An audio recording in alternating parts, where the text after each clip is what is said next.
We continue talking about doshas. Doshas are forces that tend to disrupt our body. It's a tendency to imbalance our body. There are 3 doshas, or 3 types of tendencies toward disruption. Vata dosha gets disrupted when we engage in improper actions or activities.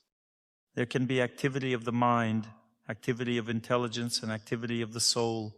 The activity of the soul is simply desire. Intelligence draws conclusions, and the mind handles everything else. Next is Pitta dosha, which is the tendency toward incorrect perception and assimilation of information. When we misuse information, Pitta dosha becomes imbalanced. It is the power of fire within our body. We discussed it in the previous lecture. Kapha dosha represents the tendency to accumulate impurities inside, both physical and mental. There can be more subtle impurities that can't even be called mental. This means that accumulation, befoulment, and disruption of the cleansing process are signs of Kapha dosha imbalance. Today we will discuss the 5 types of Kapha, each responsible for different functions, and how they get disrupted.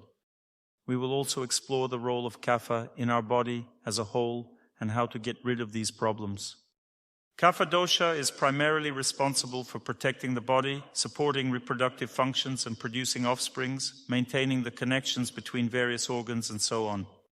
Everything related to the body structure falls under Kapha dosha's domain. It consists of the energy of water and earth. Earth means the entire periodic table of elements, all the atoms that exist in our body. We refer to these as earth.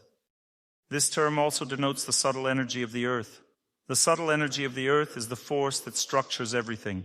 This force gives structure to the family. For example, recent research by one specialist showed that when you infuse chemical substances with a tendency to crystallize with specific information, they crystallize differently depending on the type of information we fill them with. Information affects structuring, and various functions change their nature because of this. Similarly, in the body, structuring happens based on the information we come into contact with. We have already discussed in the previous lectures how we come into contact with information. It happens through the senses. The senses are subtle material threads of our body extending within and around us. Depending on how these threads are tuned, we receive different types of information. If we look in a certain direction, a flow of information comes to us from there, but only when we receive it. It means that from any given point we can obtain completely different information, and this will change our perception of the world. For example, if we look somewhere and see that everything is gloomy and bad, as a result of this information, certain structures will arise in our body. Our body will change its structure depending on what information comes through. Information comes depending on the desire of our heart, depending on what our heart wants. The notion of the heart here encompasses our mind, intelligence, and the soul itself, what they desire. If we desire material things like money or material pleasures, then we connect with the material force. Take this table I'm sitting at, for example. It was made by human hands and is imbued with the spiritual power of the soul of the person who made it. However, this spiritual power is sometimes befouled by some material desires of a person. For example, if he made the table with love, then this table is filled with the power of love and radiates the power of love. But if he made it with the desire to make more money, this table is filled with a different energy. As a result, if I now come into contact with this table and think about how good and beautiful it is, I will be filled with the power of the person who made this table. Therefore, if something is created with love, the person who makes something with love will always have a positive and joyful connection with those who use it. Conversely, a person who thought about something else will receive the connection that they deserve. Our intention determines our way of existence. Our senses can be directed toward not only material things, but also the spiritual. For example, one will focus on the happy look of another person, or an icon, or the name of God. Or one will focus on something beautiful and think about the divine creation of a beautiful object, and one's senses will come into contact with a very happy, joyful force. Through this, the information will be transmitted to our body, which will structure our body accordingly. Therefore, we should strive to try to focus only on what is beautiful and good. We should aim to notice around us what is worthy of our attention, humbly avoiding what is not worthy. However, if someone is suffering, they are befouled. We should see their desire for help and respond by helping. There will be no befoulment here. When we come into contact with positive forces, especially those coming from the soul itself or from God, our body becomes purified, all organs function properly, and there are no problems in life. But when our senses are focused on some problems, we think that we can solve them this way. It's like a vicious cycle. If a person focuses on problems, their life gradually worsens, and eventually they don't see any way out. They don't know what to do. Only by coming into contact with something strong, joyful, good, and happy can they begin to free themselves from the fog of the negative forces. Our feelings can either bring us happiness or suffering, depending on what we connect with. So, how do we learn to avoid connecting with negative things, to ensure that our body functions normally and maintains a good structure? How can we do that? Let's say I stand in a queue and people are pushing and shoving, or I approach a salesperson and ask, "Please give me this." She will respond in a gentle voice, after which my jaw will drop. How can I not notice when there's an impact like that? Due to bad karma, because we misbehaved in our previous life, we find ourselves in difficult environments, constantly facing many factors that bring us troubles. How can we avoid problems when we are surrounded by aggression and pressured by negative information? Before you didn't know about this, but now you do. This means that knowledge is needed. When a person cultivates knowledge within, they increase the power of intelligence. The power of intelligence is a subtle material force that controls the body. People try to control themselves in various ways. They try to control with the help of feelings. Sometimes they say, "I'm fine, I'm fine, I'm fine." Then they open their eyes and see that the same drunk husband is still there. They no longer want to say, "I'm fine." They start scolding the husband. This is control through feelings. Another form of control is through the mind, by using distractions. For example, if a cat is eating and you pull its tail, it won't pay attention, it will keep going its own way. But eventually the cat won't be able to tolerate it anymore. Such a moment will come. We try to distract ourselves from the irritations with something pleasant, but that doesn't always work. What other option is there? It doesn't work with the mind, it only works with intelligence. How to make a person stop using drugs? Simply telling them that something else is good won't work. Explaining things is useless. How can you make them stop? You can do so with the help of intelligence. Cultivating intelligence gives this opportunity. When the power of intelligence is strong in the apartment where this person lives, changes occur. If they read intelligent things there, listen to intelligent things, and don't do anything unreasonable, then the apartment fills with the power of intelligence. One's feelings come into contact with this power of intelligence. This helps them understand what's bad and what's good. On their own, you don't even need to persuade them. Everything depends on the people around.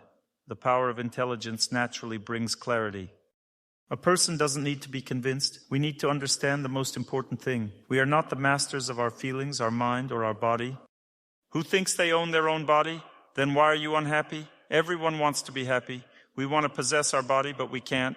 Why? We don't own it at all. Who can consciously control the movement of nerve impulses in the body, or how their stomach digests food? We can't control these processes. They happen on their own. The stomach digests on its own. In that sense, we live like puppets. Things happen around us and we can't do anything.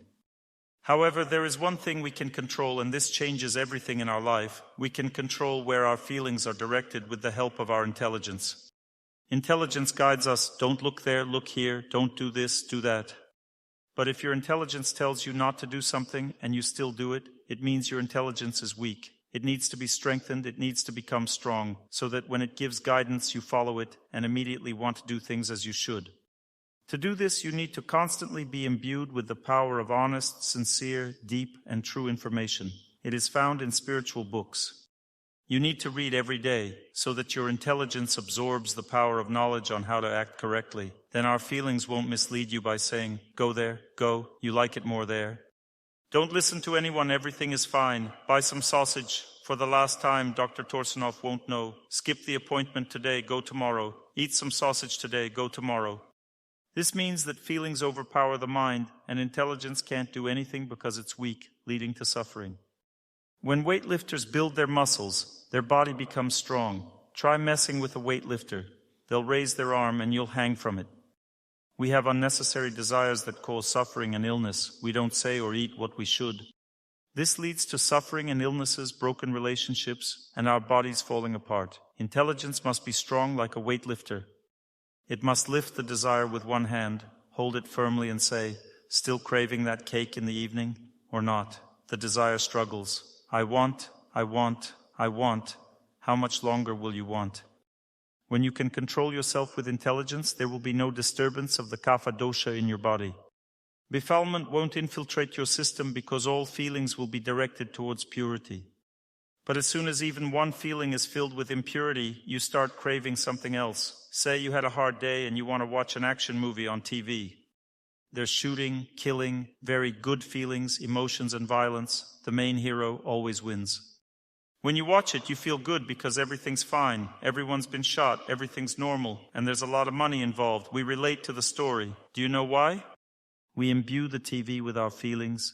We connect with these actors and live through their experiences. They just laugh at us because it's all made up. They're not like that. They laugh at us, but we live with them in this illusion, believing it's real life.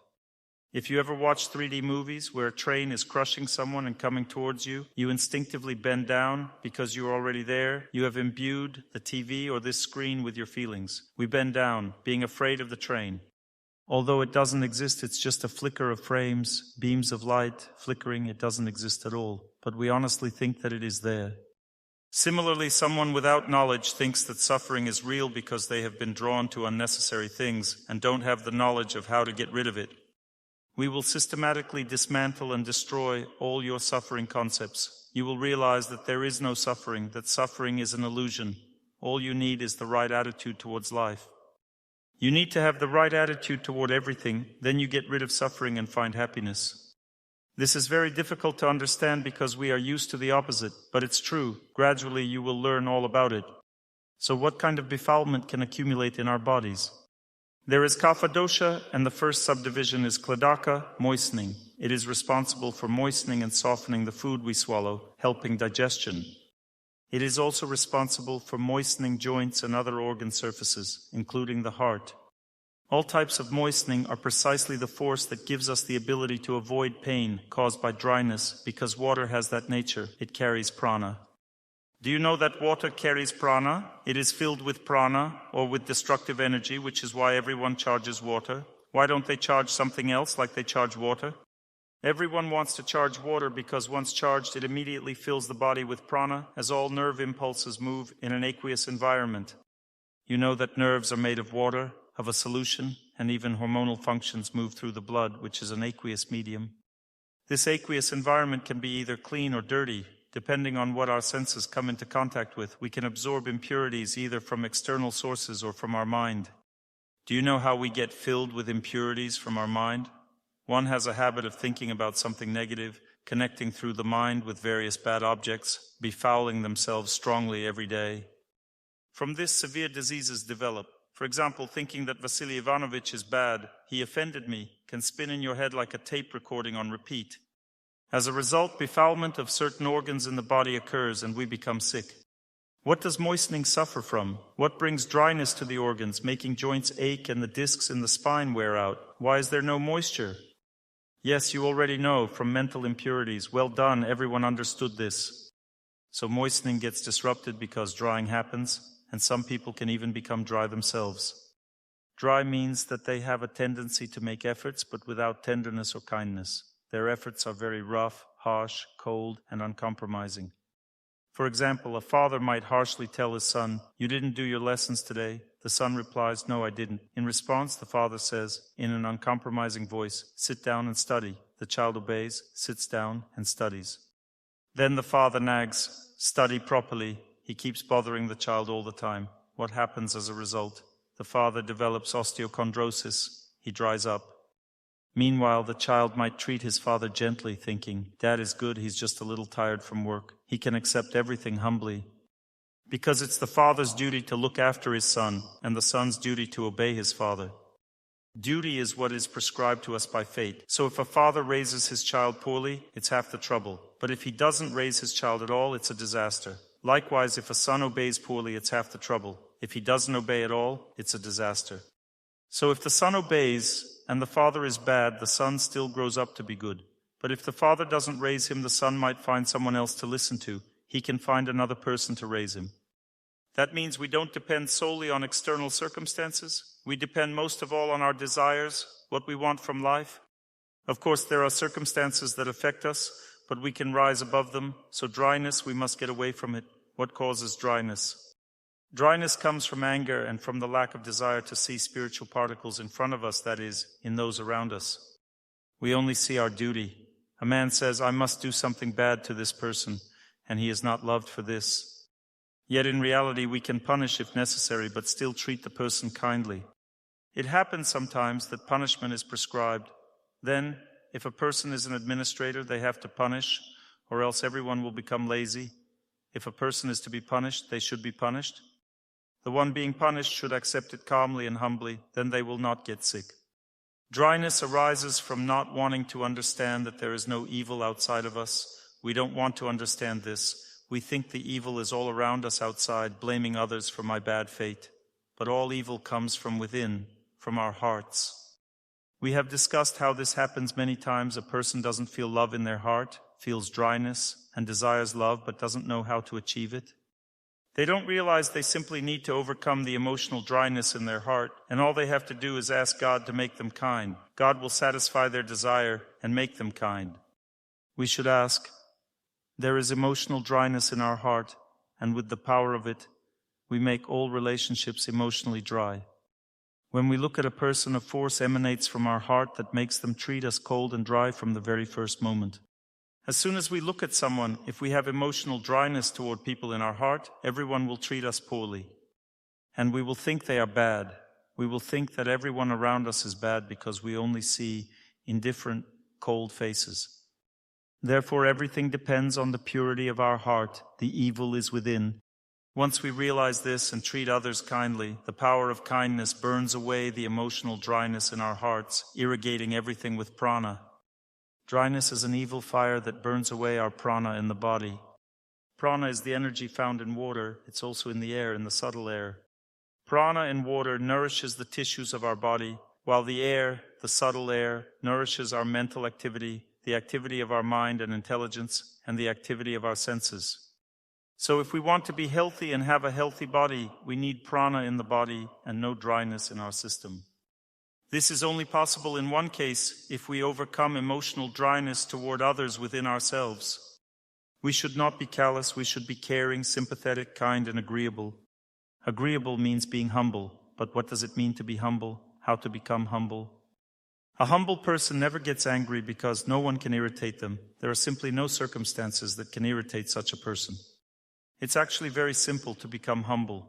All you need to do is continuously repeat to yourself whenever you see the shortcomings in others, I am not better, I am not better. But our false ego from within will always insist, no, you are better.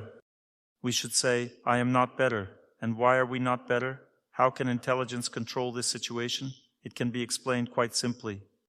If a person notices a flaw in someone, do you know what is happening at that moment? Our past sinful actions are imprinted in our hearts. When a person sees flaws in another, that person's flaws, through subtle energy, strike the heart against those inside us. The same flaws, identical, are present in us, though they may not have manifested yet, and reside within our hearts. It hurts us when someone has a flaw. That is, it's destined for us that someone strikes at our heart, reflecting the flaws we hold. There will be exactly as many flaws around us as we have sins inside. You understand? Sooner or later, one of those flaws will hit our heart, igniting a sense of injustice. We will think, how evil he is, how bad, how greedy, what a deceiver, and so on. We will become angry, right? We can say without malice, this person is a deceiver. It's clear he is. Intelligence then advises, don't associate with him, that's all. This is a reasonable approach. Another option is when we get angry, we say, you are a deceiver. We get angry, it is the heart clashing against this quality of the other person. We feel bad, and pain emerges within the false ego. Do you know what a false ego is? It's that which says, I'm good, I'm good, I'm good, so everyone should treat me well. That's what the false ego says. It deceives us. Because of it, we suffer, and pain arises in it. I gave an example earlier that when you just walk through the forest and a branch hits your face, it's not particularly painful, it just scratches. But if a close person strikes you in the face with that twig mockingly, it becomes deeply painful, right? It burns and may even leave some scar or a red mark. We may think for a year, how could he do this? How could he hit me? This is a false ego saying, I'm good. How could you? The pain arises because of this. A truly humble person never experiences pain. They never suffer because pain arises from the false ego. All nervous irritations come from the desire for everyone to treat us well. Instead of thinking that I should treat everyone well, I think that everyone should treat me well. And when we are hit in the heart, the false ego defeats the mind and intelligence. It flares up and says, hurt him back. He's against you. Hurt him. At that moment, if the intelligence is strong, it should say, stop, you are not better. It should control the situation. Sometimes people try to distract themselves by running around. They have already chosen a target. They want to say that the husband came home late from work, but they know that this is not good. This person rushes around the apartment, then they approach and speak, and a scandal begins. It happens like this. How to get rid of this? You shouldn't rush around. Sit down. The problem comes from within. It comes from the false ego. The false ego is wounded and angry, which causes unbearable pain in the soul. You need to sit down and say, you are not better. You are not better. I am not better than him. I am not better than him.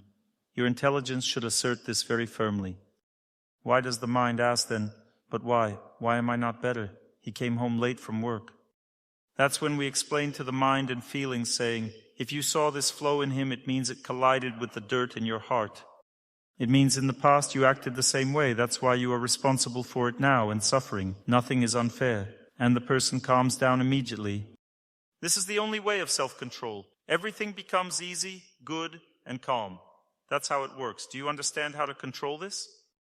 Only by realizing you have adopted a non-humble position can you control your feelings. There are no other options. We will always suffer if we act differently, if we try to overpower or destroy someone. You know it's impossible to destroy the soul. It can't be burned or annihilated by words. The soul, in its subtle energy body, retains information about the insult. Even if we kill someone with words, their soul retains this information about the befoulment in the subtle energy body. Since the soul does not go beyond this universe, the information remains with it. We will always be in contact with this soul and receive from it this information that we have caused violence. This information will be stored in our hearts, and many people around us will start treating us with hatred. This will happen spontaneously, regardless of our desire. Therefore, without humility, compliance, and kindness, we cannot maintain good prana in our body. This results in constant fatigue, malaise, weakness, tension, lack of rest, joy, peace, harmony, and so on. They won't be able to sleep normally, experience insomnia, and won't have such a force of calmness, tenderness, and love because they will have a befouled consciousness. So there is never a reason to be angry at others. There is no such reason. It always leads to big problems. If someone feels a lack of freshness in the body, it means they harbor some secret dry anger, a lack of kindness, which leads to a lack of prana. Electrical impulses and hormones can't move normally through the water structures of our body, leading to dryness in various organs. Anger dries out the liver. Resentment dries out the heart. Disgust dries out the pancreas. Dry activity, dry work dries out the spine and intestines. Dryness and cruelty dry out the bones. Desperate work and activity dry out the joints. Dull coldness toward others dries out the brain, and hormonal organs also dry out from this. That is, everything dries out. Drying out means first unnecessary dry heat, and water leaves this body. Then spasms occur, leading to heart attacks and tissue death. This happens from excessive dryness in a person. Over time, this disrupts the body's structure. Kapha dosha becomes imbalanced, directly causing a disruption in the body's structure. This means that something will be disturbed not just at the subtle level, but at the gross physical level. Therefore, when a person is cruel, they thus disrupt their structure. Various types of forces disrupt the body's structure. If a person is just angry, they don't yet disrupt the structure. Anger alone doesn't destroy the structure. But chronic cruelty, laziness, deceit, or indulgence do. If they do this constantly in mind or action, then undoubtedly they disrupt the body's structure because these types of activities are in degradation. Acting out of passion upsets and disrupts pitta dosha in the body. We disrupt vata dosha when we stray from goodness. We disrupt kapha dosha when we act in degradation, indulging in drugs, drunkenness, smoking, debauchery, and eating meat. We get up late and go to bed at the wrong time. We eat at the wrong time. We work and rest at the wrong time. This negatively affects the structure of our body. It's very difficult to treat this. The most challenging thing to treat is a structural disorder. You know this already. The second is avalambaka. Avalambaka is responsible for protecting and maintaining tissues. It doesn't moisten, it lubricates. That means there's a fatty film around various organs, joints, and so on. This lubrication is another function of Kapha dosha. For example, if our spine is not well lubricated, the entire body suffers as a result. Negative impulses in the nervous system enter all organs. Everything should be lubricated. Take the eye, for instance. If the surface of the eye is not lubricated, problems arise. A person's fatty tissue is in balance when they experience joyful calmness. That means they are in a state of joy and calm. But sometimes people experience laziness and calmness. Then fatty tissue increases. Then they rush to the doctor asking, "How can I lose weight? How can I lose weight?" Or they may experience laziness mixed with anxiety. This can cause fatty tissue to either increase or decrease, but most often laziness leads to an increase. When someone is in a joyful state of calmness, the fatty tissue functions normally. If a person wants to lose weight, they just need to stop being lazy. Simple as that. Do you know how to determine if I'm lazy or not? It's very simple. What does one want most in life? For example, when you're doing something difficult, what is the first thing you think you will do when you finish? If the first thought is to sleep, eat, or lie on the couch, it means that the person is lazy. If the first thought when working hard is to sleep, eat, and lie on the couch after work, then this is the person's main occupation. This is the meaning of my life then, lying on the couch, eating, and sleeping. One of these. If I don't want to eat, it means I want to sleep. If I don't want to sleep either, I've had enough sleep, then it's all about lying on the couch and watching TV. There are two types of activities. When you do things for yourself, it uplifts you and inspires happiness. Sometimes a person allows others to do things for them. For example, on TV, everything is done for us. We just sit and watch. Then we become filled with lack of willpower and lack of happiness. Because of this, we lose our ability to control our lives.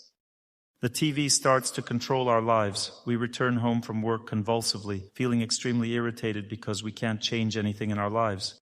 We grab the remote, turn on the TV, and finally, our favorite show. Everything is good there, and we become good because of it when watching our favorite show. We can't change anything ourselves. We can't change anything ourselves. The TV does all this. TV is the killer of diligence. It fosters laziness. It is something that increases our laziness. We become lazy because of it. As laziness increases, our metabolism of fatty tissue in the body gets disrupted. When the metabolism in the fatty tissue is disrupted in the body, all organs and systems suffer. This generally reduces life expectancy. The more excess fatty tissue a person has in the body, the harder life becomes. Life also shortens. In fact, fatty tissue protects the body from wear and tear. But excessive protection of the body disrupts all bodily functions, as if the body is in a cage. A person then has a lot of this protection which has accumulated through laziness. You know that laziness doesn't go away on its own. The more we cultivate it, the more it accumulates and grows. Did you know about this? Laziness grows in fatty tissue. If a person doesn't want to do anything, it grows more and more in them, and eventually it starts to swell. We already have a large repository of laziness in the body which constrains the body. A person's vital functions become constrained. What happens then? It's hard for them to go somewhere. It's very difficult to carry out activities. As a result, the body begins to age. Even if a person works very hard, if they constantly crave rest and don't want to work, what will happen? They will definitely gain weight. Everything will turn into fat no matter what. That's why it's very difficult to maintain a healthy body with aerobics alone. It's best to change your mindset. You can't force fat to be metabolized solely through aerobic exercise. You understand? You may somehow lose it, but it will come back again later. A simple desire to sleep more than necessary and to get up at the wrong time disrupts your routine. Getting up later than 7 a.m. is already late. It should be earlier than 7. You should rise earlier, ideally at 5 a.m. You'll be happy, or at least you won't be sick. There are patterns to follow. You need to get a recording about time. There is a key lecture called What is Time and How Not to Fall Under Its Negative Influence. This lecture explains how to avoid the destructive influence of time. This is a lecture about what time is, how it works in this universe, and how to maintain a daily routine. Please get a copy of that recording and listen to it so that we don't dwell on this now. What causes laziness? We talked about it in the last lecture. Who remembers? Who memorized? Everything merged into one. We talked about the same thing. There's no goal. That's right. When there is a goal, there's no laziness. It's very simple. Find a goal for yourself. Set a goal for yourself. like raising a kitten, for example. Immediately, a new sense of purpose and faith will arise. Depending on our goal, we get as much happiness as our goal is. The higher your goal, the more happiness you will feel. The highest goal is self-realization, understanding why we were born on this earth. Discovering who I am and what my true nature is. In Sanskrit, the word for soul is Atma. Depending on what it identifies with, that is also called Atma. For example, if someone identifies with their body, they will say, well, when I die, where does my soul go? That means they are not identifying themselves with the soul, but with the body. They say, if I die, I am this body, I die. Where does the soul go? In fact, we are the soul, not the body.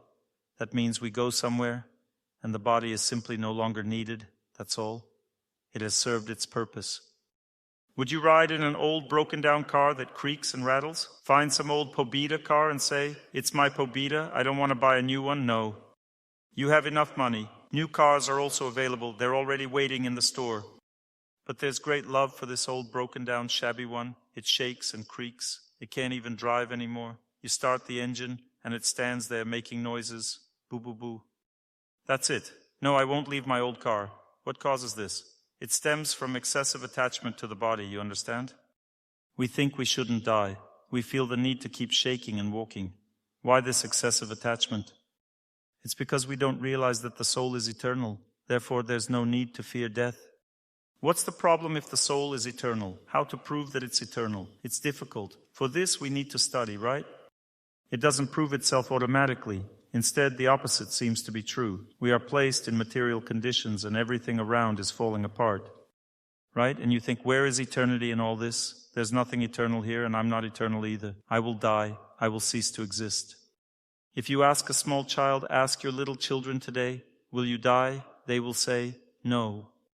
Absolutely. I can guarantee 100% that they will say that. They believe it, and you won't convince them otherwise. And if you start to convince them that they will die, they will just cry. It's unnatural for them. That's because a child perceives everything as it is, while we've already become confused. We have been taught incorrectly. Who here believes you will cease to exist? Raise your hand if you think you'll die and cease to exist. Poor souls. Can you imagine what you've condemned yourself to? You'll die and never exist again. You came from nothing, suddenly appeared, from a simple chemical reaction. Mom and Dad performed a chemical reaction, and from that, a charming child appeared simply from a chemical reaction, from nothing. Then you went back to nothing, ceased to exist completely, and will never be again. This is nonsense, ladies and gentlemen.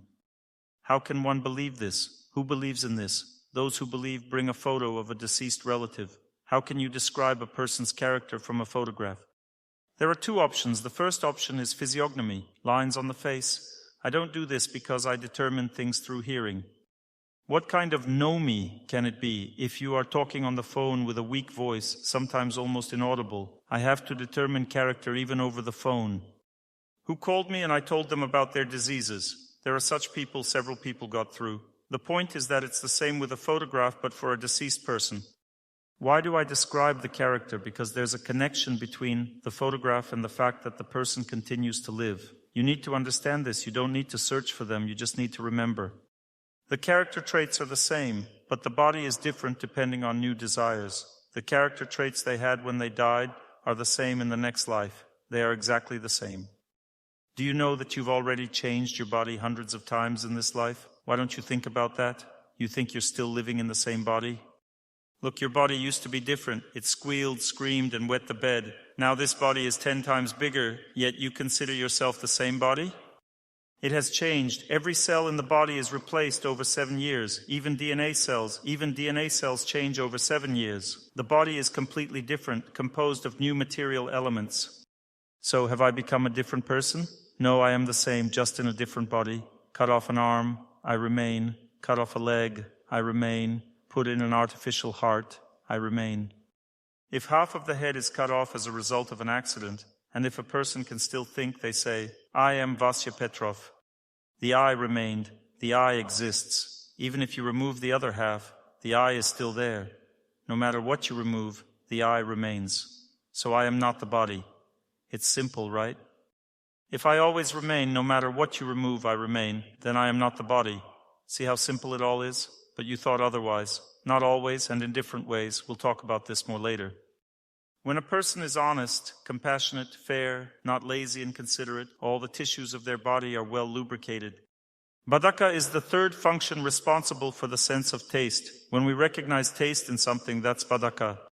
Our understanding of taste affects the work of our hormonal organs and creates soft character traits that make us agreeable. The body's character is also agreeable. For example, the liver is very agreeable. You give it harmful things, it humbly digests them. If something bad enters the body humbly deals with it. This all depends on how much good taste we have. Where does good taste come from? Good taste comes from intelligence. When a person cultivates intelligence, they know what to eat and what not to. They only eat products that are in pure goodness. What does it mean for products to be in pure goodness? It means the food has a good character. Dates, for example, have a good character, while onions have a bad one. You don't know this, but you eat them. So what are you filling yourself with when you eat onions, which have a bad character? Why do we want them? Because we live by the laws of meanness. We crave things like that. Same for the garlic. What we like often has a bad character. Viruses. There are many ways to address this. We'll discuss it later.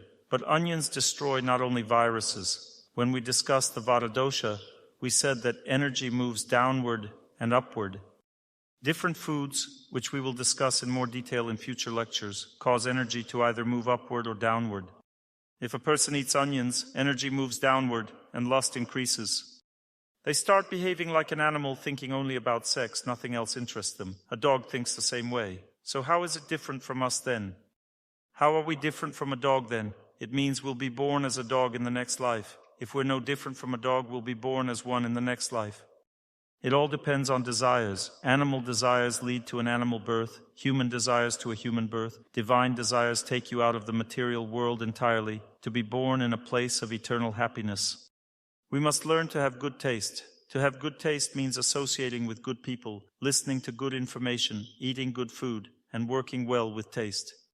Treat people well with taste, educate people well with taste, and maintain your family well with taste. When a person does everything with taste, all their hormonal organs work properly. They have a healthy blush on their cheeks, and they are attractive. They don't experience problems with people treating them poorly. They are always cheerful and lively. Their skin glows with joy. There's no need to starch it to remove a bad complexion. It's always naturally good because they live with taste. You should look at the face. If you see a tasty face, it means the person lives with taste. But there are different tastes of the face. There are tastes of lower centers and tastes of higher centers. The tastes of lower centers on the face evoke lust, while the tastes of higher centers evoke happiness. Look at the face and you'll see, does it make you feel happiness or lust when looking at the opposite sex? When you look at the same sex, the tastes of the lower centers evoke disgust. How repulsive. The tastes of higher centers in a person evoke happiness. For example, if someone constantly desires sex, it's reflected on their face. Their face expresses a taste for those things.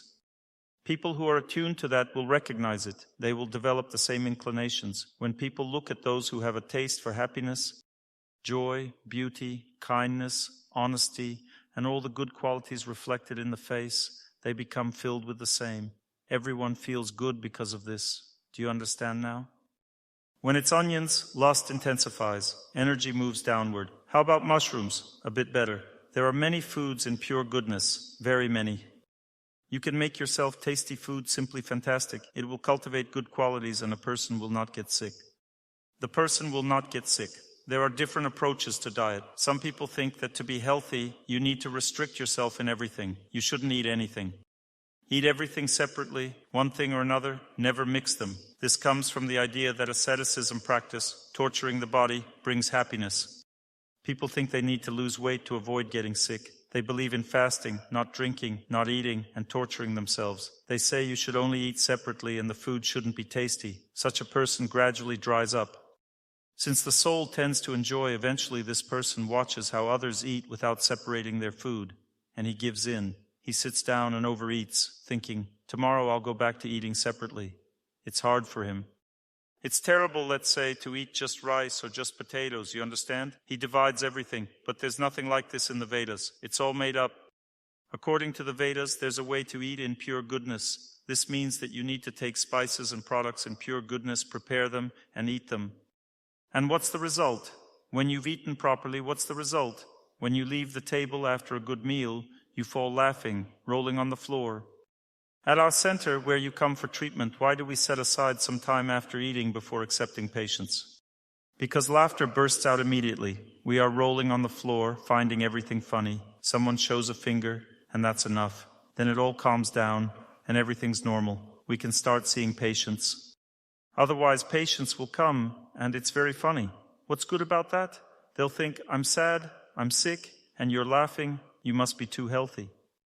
Therefore, everyone should eat foods that bring joy, and everything will be fine. Then there will be health. There are many such foods. You just need to know how to combine them. There are different levels of consciousness in a person. For example, a person may be only aware of prana, that is energy. This is called pranamaya consciousness. They only want to learn about prana, the joy that comes from movement or food. This level of consciousness, pranamaya, is found in animals and people who are at the animal level.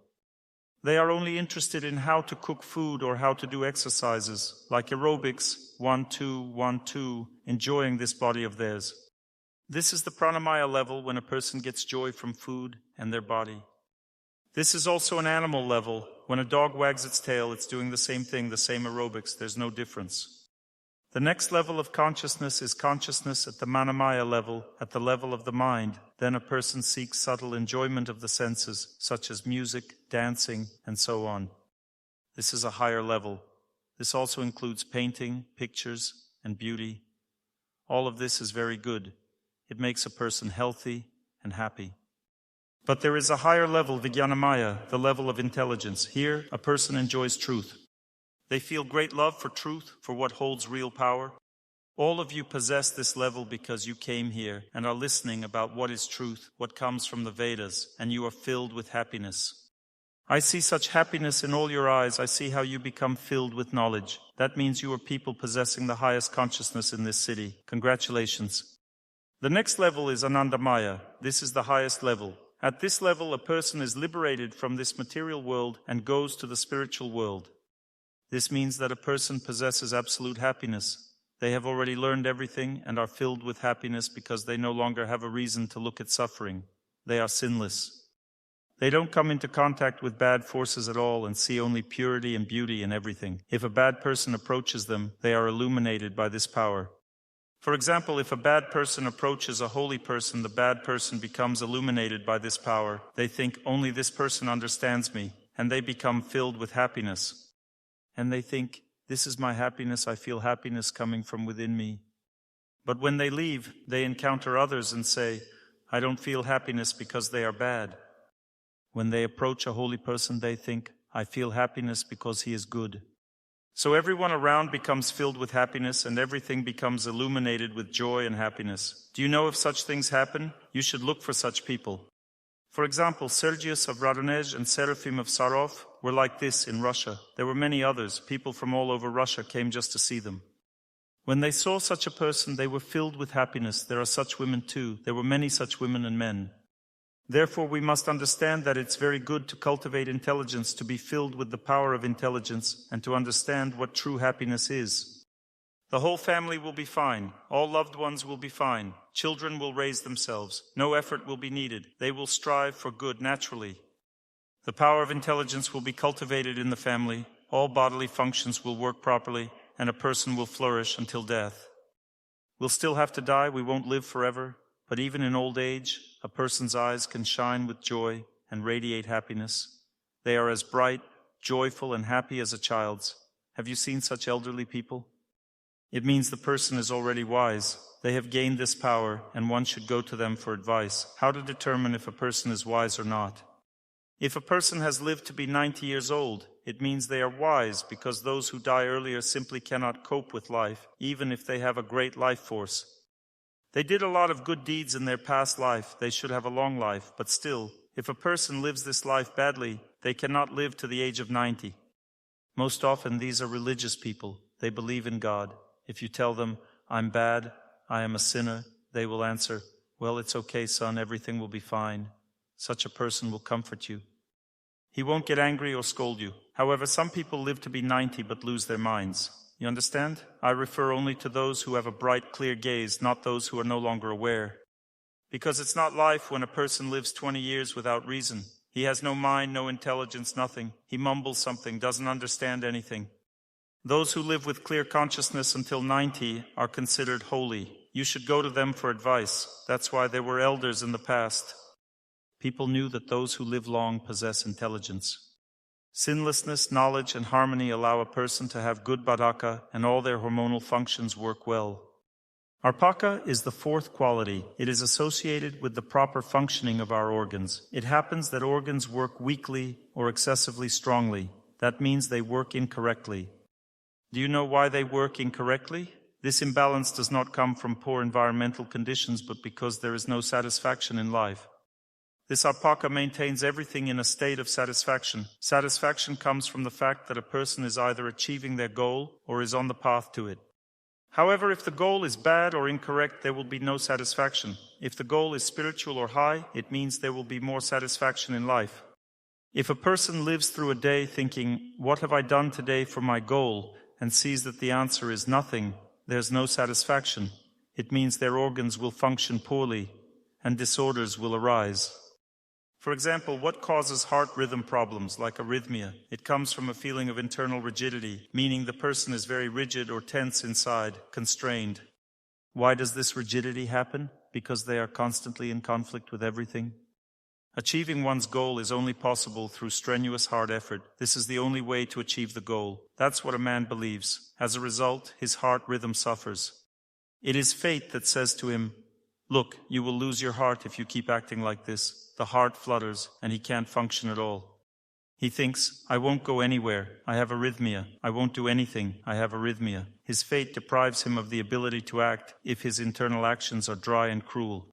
But what if a person's actions are soft and gentle? I don't mean action, but rather their thoughts. Here we're talking about thoughts, meaning that the heart rhythm suffers from thought. If a person thinks incorrectly, not acts but thinks dryly, cruelly. When the thought is very kind, not dry but gentle and gracious, then the heart rhythm is never disturbed. The heart rhythm remains normal. Now, what causes bile duct dysfunction? It happens when a person wants to do something bad to someone. A bitter person, the one who always criticizes everything around them. They don't like anything. They scold everything and everyone. Sometimes women sit on a bench and start listing complaints. This is called mind activity. It is not an activity of intelligence, but the activity of the mind. What is the activity of the mind? It's the enumeration of various objects. A person simply enumerates things without drawing any meaningful conclusions other than negative ones. This is a lack of negative emotions. When feelings are directed towards something bad, they need to be fueled. Since such people have nobody to communicate with, there's no fuel. So they meet, sit down, and say things like, "Fyodor Petrovich got drunk. This one is bad. There's no money. There's no sausage in the store." They list things like this for about 3 hours and then part ways saying, "Well, okay, you're a good person, my friend. That's it." This is how they maintain their friendship. What happens as a result? Their organs suffer. Why? Because there's no satisfaction in such activities. There's no fulfillment. This is a very good question. It's a very good question. What should we talk about? This is the key question. The essence of knowledge and wisdom is understanding what we should be talking about. We should focus on what we've been discussing today. We should tell everyone what causes what, how to change oneself, how to become better, how to help another person. If something else is being discussed, it's better to walk away from that place. I will share many techniques for avoiding bad communication. Bad company ruins a person's entire life. For example, if your friend calls you and starts complaining for half an hour about how terrible her husband is, she's just dumping all her negativity on you. If someone agrees with me, it means I'm right. This is how the false ego operates. The false ego simply wants to justify itself by having someone agree. If someone says, "Yes, your husband is terrible, you're right," the person calms down, thinking, "Well, everything is fine. It means I must be right. I'm doing the right thing." They hang up the phone, calm down, and say, "Well, that's it. I am fine." But there won't be inner peace. Depending on the kind of insult they've made towards another person, a specific organ in their body will suffer. There should be desire. Whatever desires we have, we must control them. Health arises when we control our desires. What should we desire? Happiness. I wish happiness for everyone. We should desire this. Then God will give happiness to us. It's very simple. Another method is to repeat the names of God. Just repeat the names of God. When a person repeats God's name, they fill everyone with happiness. This is such a method. Satisfaction. It nourishes our sensory functions. A satisfied person has good relationships with others. An unsatisfied person has bad relationships. When is a person satisfied? When they have good habits. When people have bad habits, they are unsatisfied. When a person has a habit of thinking about bad things, it's very difficult to get rid of this habit. It's contagious, same as a habit of overeating at night. For instance, some of you will come and they already know, I'm going to stuff myself today. How can you change a bad habit into a good one? There's a secret. You just need to have knowledge. Who among you knows how to avoid overeating tonight? Milk, that's right. You should drink hot milk with sugar at night. The point is that this is exactly the time when you should drink milk at night. Hot milk. Huh? Well, look. Then you need to do something else. You need to pray to God. What is fasting for? To pray to God. So pray, and you'll get joy from it. But those who are not fasting should drink hot milk. Drink as much hot milk at night as you can. If you drink too much, you'll have problems in the morning, but it's still better than overeating meat. Do you know how to drink a little and feel full? Do you know why people overeat? A person overeats because their senses are not satisfied. There are senses in the tongue. There are no senses in the stomach. If you swallow without chewing thoroughly, if you haven't chewed thoroughly and swallowed, there will be no benefit in this. There will be no satiation from this food anymore because it has already passed through the mouth and it has already fallen through. Therefore, if you keep some food in your mouth for a long time and chew it properly, you gain health and diligence. Do you know how to develop diligence? If you simply chew your food thoroughly during meals, you won't be fussy in your actions or your deeds. You'll develop thoroughness and meticulousness. Your digestion will also be good too. When a person chews for a long time, they satiate their senses, so they need to eat less. When they eat less, they don't gain weight and live longer. You just need to chew longer and chew with love. It's very simple. When does a person experience satisfaction after eating? When they've filled their stomach. Sometimes even after filling the stomach, people still crave something more. Most often this happens because you didn't get satisfaction from the food. There are two options. The first option is when the food was prepared in degradation, and then you won't get satisfaction from the meal. The second option is when you eat in degradation. You've swallowed everything quickly, and you still crave something. Although your stomach is full and feels like a rubber ball, you still want something more. It happens not because you lack energy. Some people think, I eat to replenish energy. No, it's to fill the senses with the power of satisfaction. The subtle energy body is replenished when a person eats. Hunger arises because the subtle energy body becomes weak. Hunger arises from acting in irritation, from being fussy. Some people come up to me and ask, Dr. Torsunov, why do I want to eat every 5 minutes? I've eaten, but I still want more. The answer is fussiness. Fussiness depletes the subtle energy body. Hunger appears. You want to replenish the subtle energy body and feel like snacking every 5 minutes. A person who isn't fussing feels no need to eat often. They eat when necessary, and life becomes very happy, because after eating, digestion needs to happen. Digestion draws energy to the stomach. The brain slows down. It makes you sleepy. If someone eats every 5 minutes, they live in a constant dreamlike state. All their energy is constantly going to their stomach.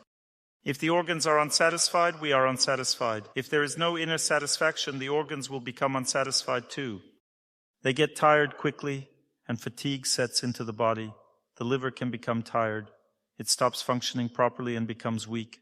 The heart is unsatisfied, and the kidneys are unsatisfied. Each organ has its own emotion. The kidneys have the emotion of calmness and rest. If there is calmness and inner silence, the kidneys function normally. If a person is restless, unwilling to rest, going to bed late, and waking up late, their kidneys become overstimulated. This leads to the entire body becoming restless as the kidneys keep the entire body calm. When the body becomes restless, blood pressure rises. Heat accumulates in the body due to excessive warmth caused by restlessness or lack of rest, when a person doesn't want to go to bed at 10 o'clock and chooses to sleep at 12 instead. As a result, rest disappears in the body. The nervous system rests between 10 and 12. The person becomes exhausted. The nervous system becomes exhausted, and the entire body as well. The kidneys become overworked. There's a constant feeling of tiredness and lack of rest. A person constantly feels lethargic. The satisfaction of the lungs comes from joyful activity. If a person doesn't want to engage joyfully in action, their lungs will immediately start to hurt. The bronchi are satisfied when a person is not inclined to assertive activity and acts very gently, without pressure. Those who act assertively tend to cough. You can't stop coughing by taking expectorants. You need to stop the tendency to act assertively within yourself. Consciousness should be very soft and humble, and when it is, the cough will stop. There is also Shleshaka. This is the next function of the Kapha dosha. It is responsible for connections. It links joints, muscles, and tissues together. It holds everything together. It connects everything. This is also a structure within our body, which connects structures. Who suffers from poor connection? Those who don't want to be empathetic, in solidarity with everyone, or compassionate. What is empathy? Two friends meet, pull out alcohol, and a third one approaches and says, "Guys, I'm friends with you. We're all friends, right?" Compassion is shown, and they drink together. But what is real empathy? What does true empathy consist of? It shows when you bring happiness to another person. You want to bring them happiness, not problems. That's the essence of real empathy. The same applies to compassion. When a person is dying, how should you approach them? With joy. When a person is dying, they are in a very difficult emotional state. They have to part with their body, but they love it very much. We love this body very much. That's why we suffer when we die. We know that we're about to leave. The soul knows for sure that it's time to go soon, but it doesn't want to because it's used to the body. Moreover, those who think that life ends completely when they die experience immense, terrible suffering. A person thinks, "I will die, and then I will cease to exist." Being absolutely sure of this brings them terrible suffering. Now, some people know that they will be born in another body. If a person wants to know this, God speaks from the heart. Don't worry, you'll be born in such and such a place, that's all. God definitely grants peace to a person before death. Calm down, everything is fine, you are almost done, just a moment, and it will be over. The person falls asleep and wakes up in another place. This is the next point, but we won't digress now. Sympathy, solidarity, and compassion bring joy. When visiting someone who is dying, we should joyfully recall something good. You shouldn't cry with them. "Oh, are you in pain?" They think, "Listen, go away. I'm already in pain." You know what relatives become for such people? They become a punishment. Often those who are very weak, gravely ill and dying don't allow relatives near them because relatives don't know how to treat such a person. They say, "Listen, leave me alone. Let me be by myself." Meantime, a good, happy person who comes with joy is welcome. They say, "Yes, bring them here to me." A person always wants joy their entire life. When someone arrives with sorrow asking, "Who are you leaving us to?" it only makes things worse. It's already hard for them. It's like pulling the soul out of the body. The person doesn't even have the strength to talk. It's time to die. They have no time to think about earthly matters. The last moment in life is an exam. You need to think only about God at this time, to get into the kingdom of God. If you think about your beloved cat, you'll become a cat. It means you need to think about God for 3 days. This is the highest knowledge. What to think about at the moment of death. Do you know that this is the highest knowledge, and it's an exam for a person? If a person knows this, they prepare themselves for it throughout their life. A person cannot artificially think about something at the moment of death. They think about whatever they are most attached to. They are born exactly where they were attached in those conditions. We should live our whole life in a way that it's not painfully hard to die. Holy people endure the end of life peacefully. When I live in India, very sick, weak people who practice a spiritual life come to me from all over the world.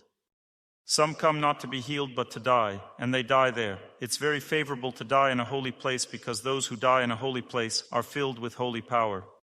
Where I live, there are 5,000 temples. It is a deeply sacred place. A person comes, and if they have truly lived a holy life, I've seen how such people die. I've observed it specifically.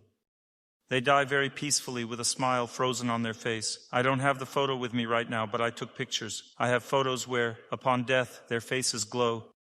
Their dead faces are filled with happiness and love for everyone, with a smile still there on their face. Can you imagine? A person dies without suffering, just smiling. Such a person has no suffering, not even at the moment of death. But if a person has lived a hard life with no thoughts of anything happy, they suffer. They don't want to die because they feel something unkind is waiting for them in the next life. They sense that they might be born as an animal, there's a premonition, and they suffer very much, enduring great agony. God won't let you in if you're not holy. You won't make it. Death is never premature, but it may come suddenly. Praying is not destined for them. They misbehaved a lot in past lives. A person who lives like a saint dies in the right way. God gives them the opportunity to think before they die. If God doesn't give the opportunity to think, then something was wrong in their life before that. God will never allow us to die badly if we live correctly. You shouldn't think about it. It is said that we live in the age of ignorance. Many people suffer greatly and in their next life descend to lower planets. We should try to live differently, although it's difficult. You may choose, of course, not to believe me, but I'm not speaking for myself. I'm transmitting Vedic knowledge. It's written this way in the Vedas. The eras are described there. The eras are divided. Our era of degradation is also described, including how people's spirituality will decline and how technology will advance. People will sincerely believe that technology will replace happiness for them. They will think they can become happy not through love and connection, but by surrounding themselves with various machines. It's described like that there. The result is clearly evident today.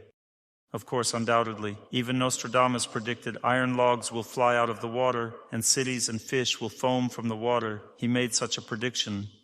So is it not a blessing, but rather evil? No, why? It's a blessing. It's just that when we consume a lot of meat, the energy of killing accumulates on Earth. People simply cannot coexist then, you understand? They simply hate each other. This accumulated killing energy is so great, and there is so much hatred that spontaneous killings and violence begin. Wars arise because of this. After the war, everything is cleansed and calmness returns. If we don't want wars, we must stop killing animals and refrain from eating meat. Then there will be no wars. When we are indifferent and lack solidarity and compassion, our tissue connections deteriorate. Joints start to ache. This stems from despair and desperate tension.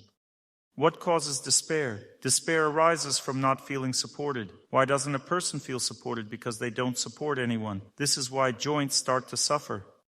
A lack of support leads to despair. Despair destroys joints. What does the spine suffer from? From intense activity. The spine suffers from intense, dry, demanding work. The spine suffers from joyless work. Very intense, dry work destroys the spine. Why does this happen? Because we don't feel supported by God. Because we ourselves don't think about God. When a person thinks, I need to work harder or we'll all die of hunger, bad times are approaching, they work excessively, and their spine begins to fall apart. Why does this happen? Because they don't believe that God protects them and that everyone will receive exactly as much good as they deserve. No more and no less. You should just work calmly and joy.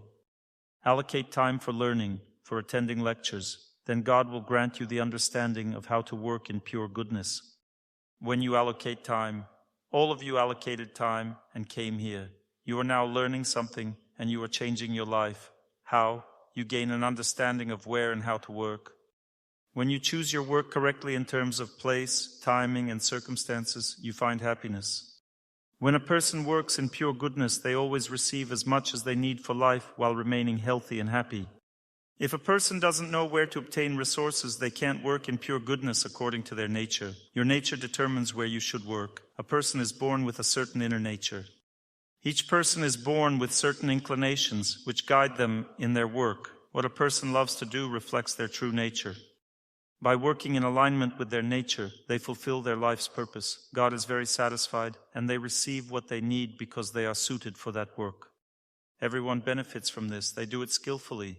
Those who act according to their nature receive all the blessings available on this earth. Ultimately, they ascend to higher planets or the spiritual world. A person who does not act in accordance with their nature simply suffers. Why does this happen? It's because a person inclined to greed thinks, if I work according to my nature now, it won't be enough for me. I need more. So I have to go here and there and work like this and like that. As a result, they work joylessly, and this work doesn't bring happiness to anyone. They believe they will earn a lot of money, but in reality, they only gain diseases. Eventually, they realize they no longer need money. They need health, which can't be bought. We must cultivate empathy, support, and solidarity. This will keep our joints and spine healthy. There will be no organ prolapse. When a person's inner silence descends, when inner silence is absent, the kidneys descend. To learn more on the subject of health and healing of the body, please make sure to read my health guide, available for download on my YouTube channel or on my Instagram page. Thank you very much, and see you soon.